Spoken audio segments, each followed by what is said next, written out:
부산까지 10시간이나 걸린단 말이에요.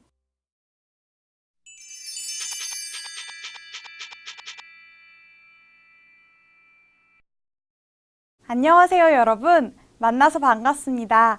저는 여러분과 4급을 함께 공부할 김강희 선생님이에요. 여러분, 1, 2, 3급 모두 열심히 공부하셨지요? 4급도 열심히 공부한다면 더 유창하게 말할 수 있을 거예요. 그럼 우리 같이 재미있게 공부해봐요. 오늘은 부산까지 10시간이나 걸린단 말이에요를 공부하겠습니다. 오늘의 핵심 대화 먼저 들어보시죠. 와, 부산까지 10시간이나 걸린단 말이에요? 네, 길이 그렇게 막히는데도 명절에 고향에 가는 사람이 아주 많아요. 대화를 잘 보셨어요? 오늘 대화에서는 유진 씨와 준수 씨가 이야기를 하고 있네요. 지금 두 사람이 무슨 이야기를 하고 있어요? 네, 명절에 대해서 이야기를 하고 있어요. 대화를 들어보니까 명절은 어때요? 네, 고향에 가는 사람이 아주 많다고 했어요. 이렇게 오늘 우리는 명절에 대해 말하기를 공부해 볼 거예요.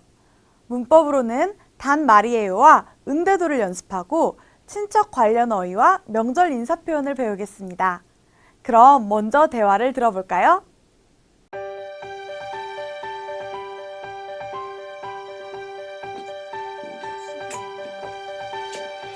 준수씨, 다가오는 추석 연휴에는 뭐 할 거예요? 아마 가족들과 함께 할아버지 댁에 갈 것 같아요. 매년 가곤 했거든요.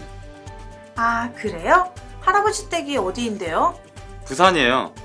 보통 서울에서 부산까지 5시간이면 가지만 명절에는 10시간이 걸리기도 해요.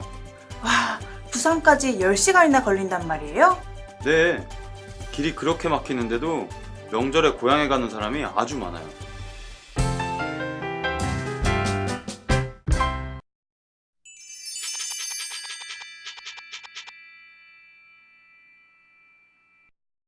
여러분 잘 들었어요? 오늘은 공부하기 전에 친구 한 명을 소개하려고 해요. 4급에서는 김유리 씨와 함께 한국어를 공부해 볼 텐데요. 김유리 씨, 안녕하세요. 안녕하세요, 선생님. 김유리 씨, 유리 씨와 함께 한국어를 공부하게 돼서 정말 기뻐요. 저도 선생님과 함께 한국말을 배우게 돼서 정말 기대됩니다. 그래요? 유리 씨, 우리 오늘 처음 만났는데요. 함께 수업 듣는 친구들을 위해 자기소개를 간단하게 좀 해주시겠어요? 네, 좋아요. 안녕하세요, 여러분. 저는 벨라루스에서 온 김유리라고 합니다. 한국말을 열심히 공부하고 나중에 고향에 돌아가서 한국말을 가르치려고 합니다. 그러면 잘 부탁드리겠습니다. 네, 감사합니다, 유리 씨. 자, 그럼 우리 이제 한국어를 한번 공부해봐요. 유리 씨, 유리 씨는 언제 고향에 가요? 저는 방학 때 갈 거예요. 아, 그렇군요. 그럼 고향에 가는데 시간이 얼마나 걸려요? 비행기로 가면 8시간 정도 걸려요. 아, 우리 조금 전에 대화에서 준수 씨도 고향에 가려고 해요. 그런데 길이 막히면 서울에서 부산까지 10시간이나 걸려요. 우와, 시간 정말 많이 걸리네요. 그래도 꼭 고향에 가야 돼요? 네, 그럼요. 한국에서는 꼭 고향에 가야 하는 이유가 있어요. 바로 명절인데요. 명절에는 시간이 아무리 많이 걸려도 꼭 고향에 가는 편이에요. 오늘 우리는 이 명절에 대해서 이야기해 볼 거예요. 그러면 대화문을 같이 살펴볼까요? 네, 좋아요. 네, 유진 씨가 준수 씨에게 질문을 해요. 준수 씨, 다가오는 추석 연휴에는 뭐 할 거예요? 자, 여기 다가오다를 먼저 보세요. 다가오다는 어떤 날짜나 때가 점점 가까워진다는 의미예요. 예를 들어서 다음 주 토요일이 시험이에요. 1일, 2일, 시간이 지나면 그 시험 날짜가 점점 가까워져요. 이때 시험이 다가오다 라고 말할 수 있어요. 다음으로 추석을 보세요. 추석은 한국의 명절이에요. 큰 연휴예요. 추석은 8월 15일인데 이때 한국에서는 3일 동안 쉬어요. 그러니까 지금 유진 씨의 말은 3일 동안 쉬는 추석이 다가오고 있어요. 이 연휴에 무엇을 할 거예요? 라고 질문하고 있는 거예요. 그럼 준수 씨의 답변을 한번 볼까요? 아마 가족들과 함께 할아버지 댁에 갈 것 같아요. 매년 가곤 했거든요. 여러분, 여기 매년을 보세요.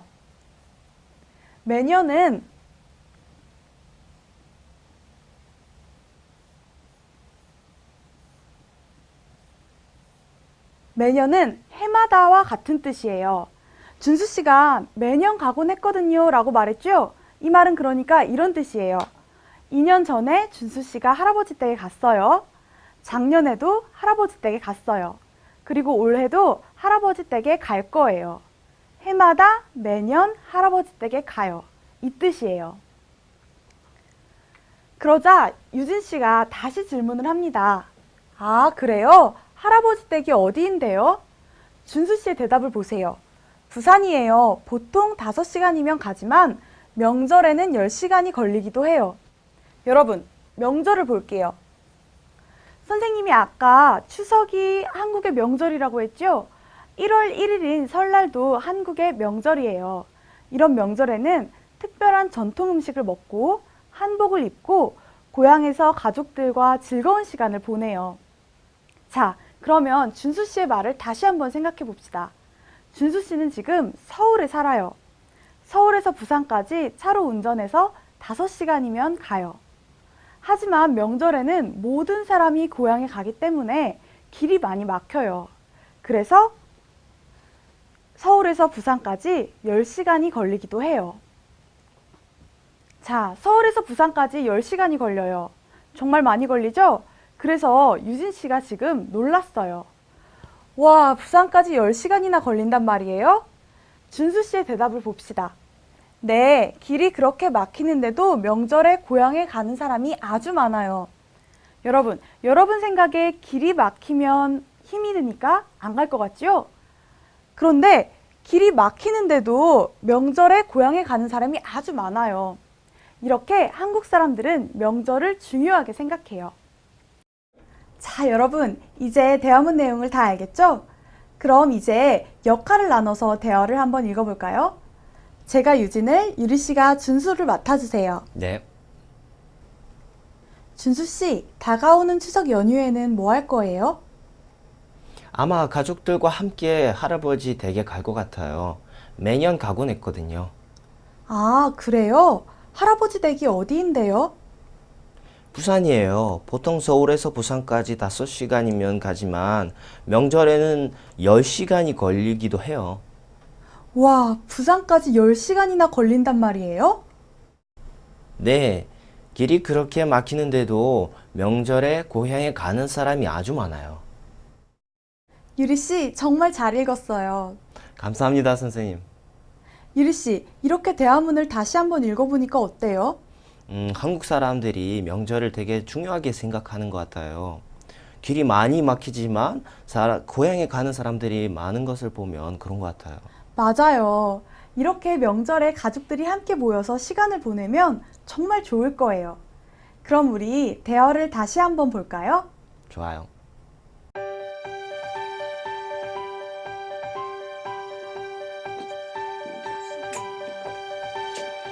준수 씨, 다가오는 추석 연휴에는 뭐 할 거예요? 아마 가족들과 함께 할아버지 댁에 갈 것 같아요. 매년 가곤 했거든요. 아, 그래요? 할아버지 댁이 어디인데요? 부산이에요. 보통 서울에서 부산까지 5시간이면 가지만 명절에는 10시간이 걸리기도 해요. 와, 부산까지 10시간이나 걸린단 말이에요? 네, 길이 그렇게 막히는데도 명절에 고향에 가는 사람이 아주 많아요.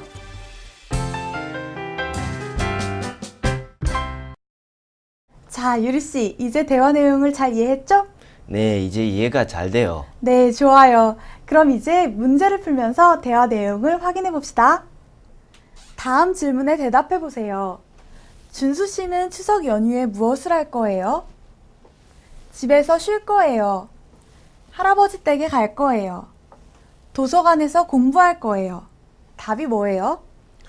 이 문제는 정말 쉬워요. 정답은 할아버지 댁에 갈 거예요. 이거예요. 네, 맞아요. 아주 잘했어요. 조금 전 대화에서 준수 씨가 아마 가족들과 함께 할아버지 댁에 갈 것 같아요 라고 말했죠? 그래서 정답은 할아버지 댁에 갈 거예요 입니다. 자, 그럼 다음 문제를 볼까요?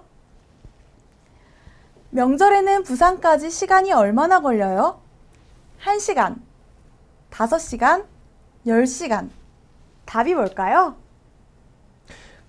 길이 막힌다고 했으니까 정답은 10시간이에요. 네, 맞아요. 정말 잘했어요. 조금 전 대화에서 준수 씨가 이렇게 말했죠? 보통 서울에서 부산까지 5시간이면 가지만 명절에는 10시간이 걸리기도 해요. 그래서 답은 10시간. 이게 정답이네요. 모두 잘하셨어요. 그럼 이제 오늘의 문법을 좀 더 자세히 배워봅시다. 오늘의 문법은 단말이에요와 은대도입니다. 그럼 우리 첫 번째 문법부터 같이 살펴볼까요? 첫 번째 문법은 단말이에요입니다. 문장을 같이 살펴볼게요. 부산까지 10시간이나 걸린단 말이에요. 우리 아까 준수 씨가 명절에는 10시간이 걸리기도 해요 라고 말했던 거 기억하세요? 그 말을 듣고 유진 씨가 와, 부산까지 10시간이나 걸린단 말이에요? 라고 물었었죠? 유진 씨는 정말이에요? 진짜 그래요? 이렇게 준수 씨가 한 말에 대해서 확인하고 싶어 해요. 그럴 때 이렇게 단말이에요를 사용해서 이야기할 수 있어요. 여러분, 아까 유진 씨가 했던 말 기억해요? 유진 씨가 어떻게 말했어요? 와, 이렇게 놀라면서 이야기했죠? 이렇게 단말이에요는 내가 확인한 그 사실이 믿을 수 없거나 너무너무 놀라울 때에도 사용할 수 있어요. 그럼 우리 같이 문장을 한번 읽어볼까요? 부산까지 10시간이나 걸린단 말이에요? 네, 잘하셨어요. 그럼 문장을 더 보겠습니다. 문장을 보겠습니다. 또 늦잠을 잤단 말이에요와 내일 날씨가 그렇게 춥단 말이에요를 보세요. 먼저 단말이에요는 동작 동사와 상태 동사에 모두 쓸 수 있어요. 그리고 받침이 있거나 받침이 없거나 모두 똑같이 사용할 수 있어요. 그럼 이 두 문장은 무슨 뜻일까요? 먼저 첫 번째 문장을 보겠습니다. 또 늦잠을 잤단 말이에요? 여러분, 선생님이 친구가 한 명 있어요. 그런데 그 친구가 매일매일 늦잠을 자요. 늦잠 때문에 중요한 약속에 늦어서 크게 혼난 적도 있어요. 그런데 어느 날 그 친구가 선생님에게 이야기를 해요. 제가 또 늦잠을 잤어요. 뭐라고요? 믿을 수 없어요. 늦잠을 자서 크게 혼난 적도 있잖아요. 그런데 어떻게 또 늦잠을 자요? 선생님이 놀랐어요. 그때 이렇게 말할 수 있어요. 또 늦잠을 잤단 말이에요? 두 번째 문장을 볼게요. 내일 날씨가 그렇게 춥단 말이에요? 선생님 친구가 선생님에게 내일 날씨에 관해서 이야기를 해요. 내일 날씨가 영하 20도래요. 영하 20도요? 정말 추워요. 어떻게 그럴 수 있어요? 믿을 수가 없어요. 너무너무 놀라워요. 그때 이렇게 말할 수 있어요. 내일 날씨가 그렇게 춥단 말이에요? 자, 여러분 아시겠어요? 이렇게 문법 단말이에요는 내가 이미 들은 내용을 다시 확인하고 싶을 때 사용해요. 그리고 그 들은 내용이 너무너무 놀랍거나 믿을 수 없을 때에도 단말이에요를 사용할 수 있어요. 자, 그럼 여러분 우리 문장을 같이 읽어볼까요? 또 늦잠을 잤단 말이에요? 내일 날씨가 그렇게 춥단 말이에요? 네, 잘하셨어요. 그럼 다음 문법을 보겠습니다. 두 번째 문법은 은대도입니다. 우리 문장을 같이 살펴볼게요. 길이 그렇게 막히는데도 명절에 고향에 가는 사람이 아주 많아요. 여러분, 길이 아주 많이 막히면 어디에 가려고 할 것 같아요? 아니죠? 길이 많이 막히면 시간이 오래 걸려요. 너무 힘들어요. 그런데 길이 그렇게 막히는 상황과 관계없이 명절에 고향에 가는 사람이 아주 많은 뒤의 상황이 일어났어요. 이때 우리는 는대도를 사용해서 말할 수 있어요. 앞의 상황과 관계없이 뒤의 상황이 일어날 때 이렇게 말할 수 있어요. 그럼 문장을 같이 읽어볼까요? 길이 그렇게 막히는데도 명절에 고향에 가는 사람이 아주 많아요. 네, 잘하셨어요. 문장을 더 보겠습니다. 자, 문장을 보겠습니다. 열심히 공부했는데도 점수가 오르지 않아요. 몸이 아픈데도 일하러 나왔어요. 여러분, 는데도는 이렇게 동작 동사와 상태 동사 뒤에 모두 쓸 수 있어요. 그런데 동작 동사 뒤에는 는데도를 쓸 수 있고 있다, 없다 뒤에도 는데도를 붙여요. 상태 동사 뒤에는 니은데도와 은데도를 쓸 수 있어요. 그런데 이렇게 아프다처럼 받침이 없는 상태 동사 뒤에는 니은데도를 쓰고 좋다처럼 받침이 있는 상태 동사 뒤에는 은데도를 붙여요. 그리고 명사 플러스 이다 뒤에도 니은데도를 써요. 자, 여러분, 그럼 이 두 문장은 어떤 뜻일까요? 먼저 첫 번째 문장부터 같이 살펴볼게요. 열심히 공부했는데도 점수가 오르지 않아요. 자, 여러분, 보통 열심히 공부하면 어떻게 돼요? 열심히 공부하면 시험 점수가 오를 거예요. 그런데 열심히 공부하는 앞의 상황과 관계없이 점수가 오르지 않아요. 이때 이렇게 는데도를 사용해서 말할 수 있어요. 다음 문장을 볼게요. 몸이 아픈데도 일하러 나왔어요. 여러분, 몸이 아프면 보통 어떻게 해요? 몸이 아프면 일하러 나가나요? 아니죠? 몸이 아프면 집에서 쉬려고 할 거예요. 그런데 몸이 아픈 상황과 관계없이 일하러 나왔어요. 보통과 달라요. 이때 는데도를 사용해서 이렇게 말할 수 있어요. 몸이 아픈데도 일하러 나왔어요. 자, 여러분, 어때요? 아시겠어요? 이렇게 는데도, 은데도, 니은데도는 앞의 상황과 관계없이 뒤의 상황이 일어날 때 사용하는 말이에요. 그럼 우리 문장을 같이 읽어볼까요? 열심히 공부했는데도 점수가 오르지 않아요. 몸이 아픈데도 일하러 나왔어요. 네, 모두 잘하셨습니다.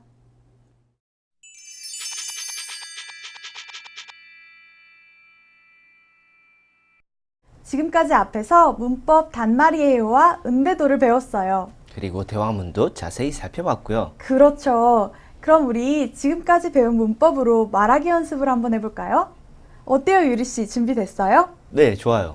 네, 그럼 우리 같이 연습을 해봅시다. 자, 첫 번째 말하기 연습입니다. 문법 단말이에요를 사용해서 연습합니다. 유리 씨, 제가 어제 잠을 잤어요. 그런데 시계를 보니까 어제 10시간이나 잤어요. 네? 10시간? 어제 10시간이나 잤단 말이에요? 네, 맞아요. 유리 씨 정말 놀란 것 같은데요? 네, 어제 10시간이나 잤단 말이에요? 그렇죠. 10시간이나 잔 것은 정말 믿을 수 없고 놀라운 일이에요. 그래서 문법 단말이에요를 사용해서 어제 10시간이나 잤단 말이에요? 라고 말할 수 있겠네요. 정말 잘했어요. 다음 문제를 봅시다.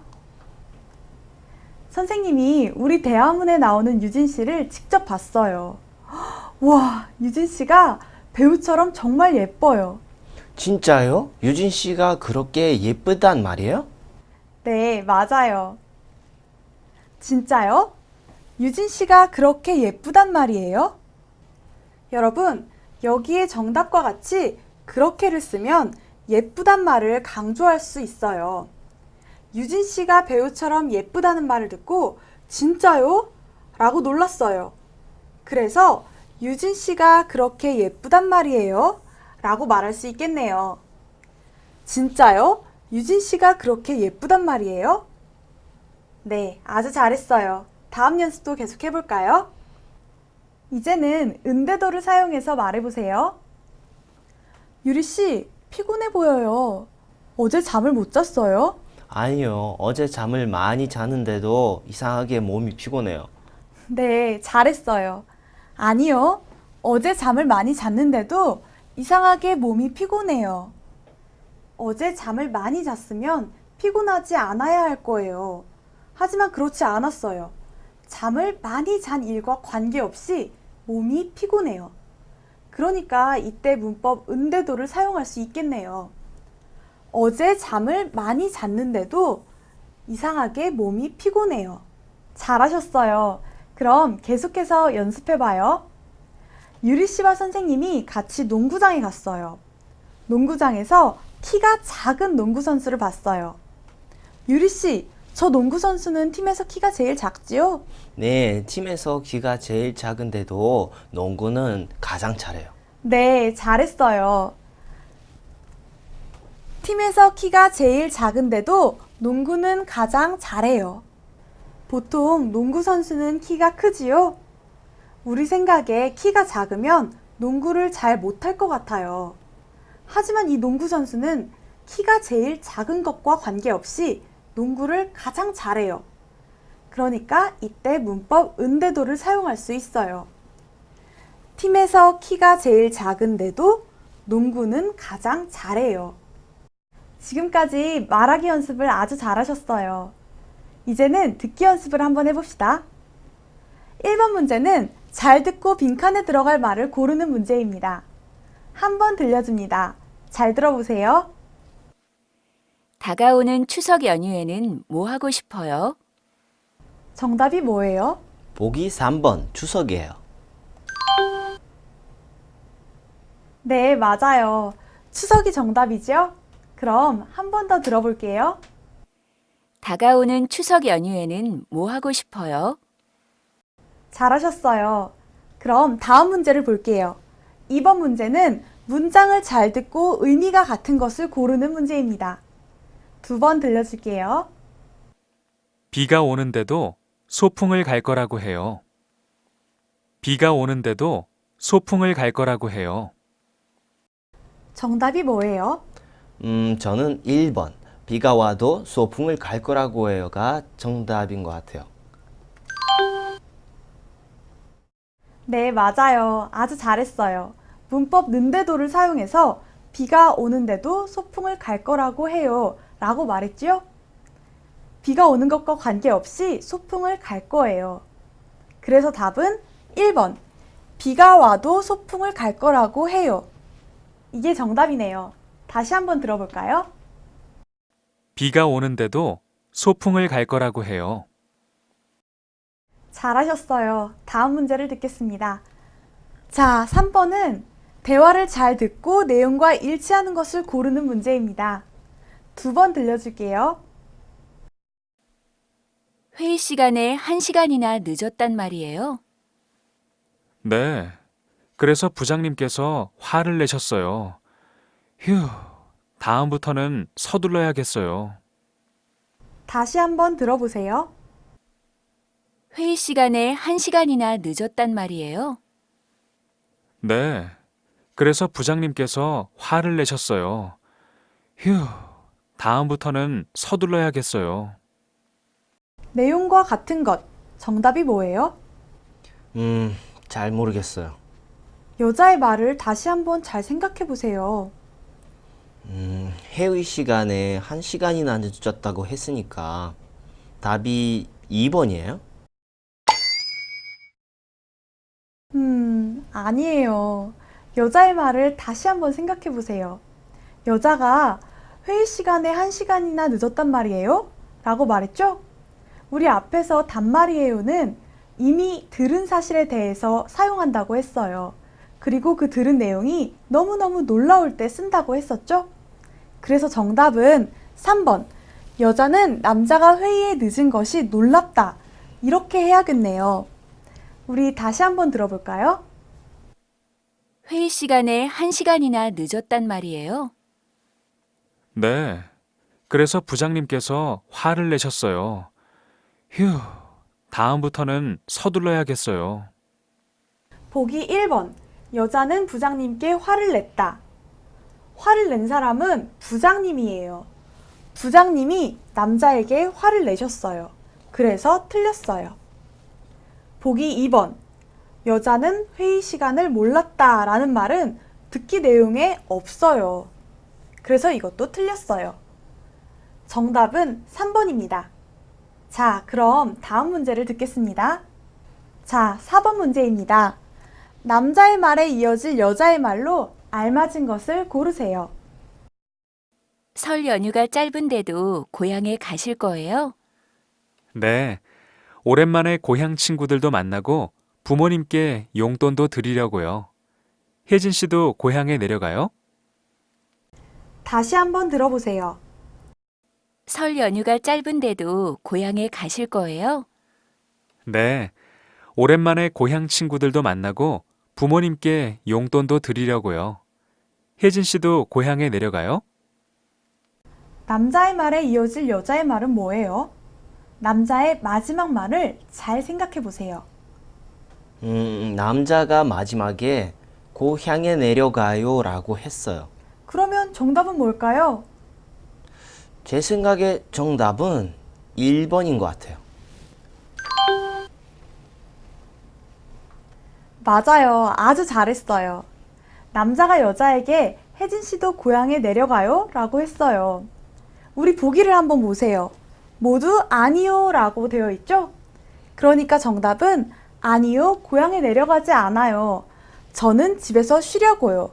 1번이 정답이 되겠네요. 그럼 우리 한 번 더 들어볼까요? 설 연휴가 짧은데도 고향에 가실 거예요? 네. 오랜만에 고향 친구들도 만나고 부모님께 용돈도 드리려고요. 혜진 씨도 고향에 내려가요?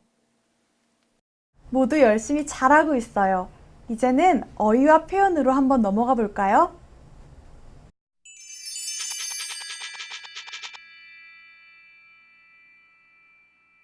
오늘은 친척 관련 표현을 배워볼 거예요. 그럼 우리 오늘 배울 어휘를 한번 읽어볼까요? 큰아버지, 큰어머니, 작은아버지, 작은어머니, 고모, 고모부, 사촌, 외할아버지, 외할머니, 외삼촌, 외숙모, 이모, 이모부, 외사촌, 이종사촌. 네, 잘하셨어요. 그럼 우리 그림을 보면서 어휘를 하나씩 살펴볼까요? 자, 그림이 보이시죠? 친척 관련 표현이에요. 우리는 오늘 친척 관련 표현을 공부해 볼 거예요. 친척이란 나의 아버지, 어머니의 남자 형제와 여자 형제를 가리키는 말이에요. 그럼 아버지 쪽 친척부터 함께 살펴보겠습니다. 자, 아버지 쪽 친척입니다. 할아버지, 할머니는 아시죠? 아버지의 부모님이에요. 그리고 큰아버지는 아버지의 형을 말해요. 큰아버지가 결혼을 했어요. 큰아버지의 아내를 큰어머니라고 불러요. 큰아버지, 큰어머니. 아버지의 남동생은 작은아버지라고 불러요. 작은아버지가 결혼을 했어요. 작은아버지의 아내를 작은어머니라고 불러요. 작은아버지, 작은어머니. 자, 아버지께도 누나 또는 여동생이 있겠지요? 이렇게 아버지의 여자 형제를 고모라고 불러요. 고모가 결혼을 했어요. 고모의 남편을 고모부라고 해요. 고모, 고모부. 자, 사촌. 사촌은 큰아버지나 작은아버지의 아들, 딸이에요. 모두 잘 아시겠지요?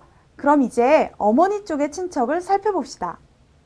네, 이번엔 어머니 쪽의 친척입니다.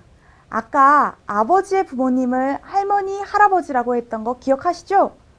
어머니의 부모님은 외자를 붙여서 외할아버지, 외할머니라고 해요. 외할아버지, 외할머니. 자, 외삼촌은 어머니의 오빠 또는 남동생이에요. 어머니의 남자 형제를 외삼촌이라고 해요. 외삼촌이 결혼을 했어요. 외삼촌의 아내를 외숙모라고 해요. 외삼촌, 외숙모. 자, 어머니께도 언니 또는 여동생이 있겠죠? 어머니의 여자 형제는 모두 이모예요. 그 이모가 결혼을 했어요. 이모의 남편을 보고 이모부라고 해요. 이모, 이모부. 그럼 여기에서 외사촌은 누구일까요? 네, 그림을 보세요. 외사촌은 외삼촌과 외숙모의 아들, 딸을 말해요. 외사촌. 그리고 이모와 이모부의 아들, 딸을 보고 이종사촌이라고 말해요. 이종사촌. 여기까지 모두 잘 아시겠죠? 그럼 우리 지금까지 배운 친척 관련 표현을 가지고 문제를 한번 풀어볼까요? 관계 있는 것과 서로 연결하세요. 자, 먼저 첫 번째 문제를 보세요. 어머니의 여동생은 누구예요? 두 번째, 이모 아니에요? 맞아요. 어머니의 여동생은 이모이지요? 그럼 이번엔 두 번째 문제예요. 아버지의 남동생은 누구예요? 네, 아버지의 남동생은 작은 아버지예요. 잘했어요. 아버지의 남동생은 작은 아버지, 아버지의 형은 큰 아버지라고 하지요. 자, 이제 세 번째 문제입니다. 큰 아버지의 아들을 뭐라고 해요? 큰 아버지의 아들은 사촌이에요. 맞아요. 큰 아버지의 아들, 큰 아버지의 딸 모두 사촌이에요. 마지막 문제예요. 그럼 외삼촌의 딸은 뭐라고 해요? 외삼촌의 딸은 외사촌이에요. 와, 유리 씨 아주 잘했어요. 외삼촌의 아들, 딸 모두 외사촌이라고 하죠? 유리 씨가 한국어 공부를 정말 열심히 했네요. 감사합니다, 선생님. 네, 그러면 우리 계속해서 명절 인사하기와 관련된 표현들을 한번 살펴볼까요? 새해 복 많이 받으세요. 즐거운 명절 되세요. 고향에 잘 다녀오세요. 오늘은 이 세 가지 표현을 살펴볼 거예요. 그럼 한번 따라 읽어보세요. 새해 복 많이 받으세요. 즐거운 명절 되세요. 고향에 잘 다녀오세요. 네, 잘하셨어요. 그럼 첫 번째 표현부터 살펴볼게요. 새해 복 많이 받으세요. 자, 이 인사는 설날에만 사용하는 인사예요. 새해는 새로 시작하는 해라는 뜻이에요. 한국에서 설날은 1월 1일이에요. 그러니까 설날은 새로 시작하는 해의 첫날이라는 뜻이에요. 그럼 여기서 복은 무슨 뜻이에요? 좋은 질문이에요, 유리 씨. 여기에서 복은 좋은 것, 좋은 일이라는 뜻이에요. 그러니까 이 인사는 설날에 하는 인사인데 그 뜻은 이런 거예요. 새해 첫날에 좋은 것을 많이 받고 좋은 일이 많이 생기세요 라는 뜻이에요. 와, 아주 좋은 뜻이네요. 그렇죠? 그럼 우리 지금이 설날이라고 생각하고 다 같이 이렇게 인사해봐요. 새해 복 많이 받으세요. 네, 잘하셨어요. 그럼 우리 이제 다음 표현을 살펴봐요. 즐거운 명절 되세요. 이 말은 설날과 추석에 모두 사용할 수 있어요. 그럼 이 인사는 명절을 즐겁게 보내세요와 같은 뜻이에요? 와, 맞아요, 유리씨. 정말 똑똑하네요. 그 뜻이에요. 그럼 우리 지금이 명절이라고 생각하고 이 표현을 사용해서 서로 인사해 볼까요? 유리씨, 곧 명절이네요. 즐거운 명절 되세요. 감사합니다, 선생님. 선생님도 즐거운 명절 되세요. 네, 아주 잘했어요. 그럼 우리 마지막 표현을 한번 살펴볼까요? 고향에 잘 다녀오세요. 여러분, 우리 조금 전 대화문에서 준수 씨가 이렇게 말했던 거 기억해요? 매년 명절마다 할아버지 댁에 가곤 했어요 라는 말. 이렇게 한국 사람들은 명절마다 고향에 다녀오곤 해요. 그때 이렇게 인사할 수 있어요. 그럼 우리 지금이 명절이라고 생각하고 또 서로 인사해 볼까요? 유리 씨, 고향에 가신다고요? 고향에 잘 다녀오세요. 네, 선생님도 고향에 잘 다녀오세요. 유리 씨, 정말 잘하셨어요. 오늘 수업은 어땠어요? 오늘 수업은 정말 재밌었어요. 그리고 한국은 친척 어휘가 정말 많은 것 같아요. 그렇죠? 그리고 저는 명절 인사가 정말 재밌었어요. 새해 복 많이 받으세요. 이렇게 인사하는 거 맞아요? 네, 맞아요. 유리 씨 이제 정말 한국 사람 같아요. 오늘 배운 표현들을 잘 사용해 보세요. 네, 선생님. 네, 그럼 우리 다음 시간에 다시 만나요. 네.